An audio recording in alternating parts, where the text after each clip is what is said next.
In this example, we're going to look at the sine rule to find missing angles. Now if you look at the formula here, the sine rule is flipped over. This is one way to do it, but it's not the only way to do it.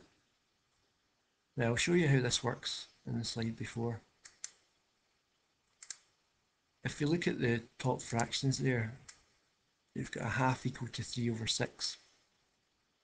That's because we've multiplied the top of the fraction by 3 and the bottom of the fraction by 3, which creates an equivalent fraction. The same idea over here, we've got 5 over 6. If you multiply the top of the fraction by 3, you get 15, and multiply the bottom of the fraction by 3, you get 18, which is also an equivalent fraction.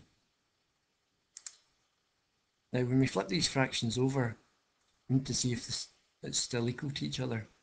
So if we flip the 1 over the 2 over, we get 2 over 1, which is 2. And if we flip the 3 over 6, that becomes 6 over 3, which is also 2. So this works. 2 over 1 equals 6 over 3. Just to check, the 5 over 6 flipped, that creates 6 over 5, and the 15 over 18 flipped creates 18 over 15.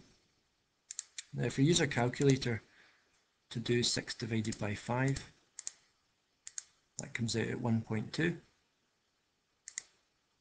And if we do 18 divided by 15, that also comes out at 1.2. So this works. So you can flip fractions over and they're still equal to each other. So back to our sine rule question. When you're faced with a missing angle in a sine rule question, what I'd advise to do is write the sine rule like this, with the angles on the top. If you're trying to work out a sine rule question where you're trying to find the length of a side, then put the small letters, the sides, on the top. So once you've done this, the same rules apply. You tick off what you have in the question.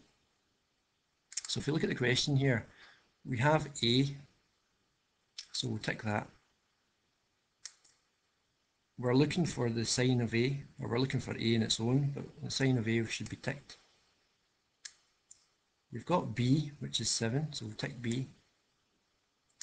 And you've also got capital B, which is the angle 43, so we'll tick that as well. At this point we can disregard this part here, the sine C over C. We only want to work with the A's and the B's. And then we can substitute the values in. So sine A we don't know, so we'll leave that as it is. Small a is 5. The sine of B, that will be the sine of 43. And small b is 7 from the diagram. So as before, to get the sine A, you multiply both sides by 5. So sine A is equal to sine 43 divided by 7 times 5. And you put all that into your calculator.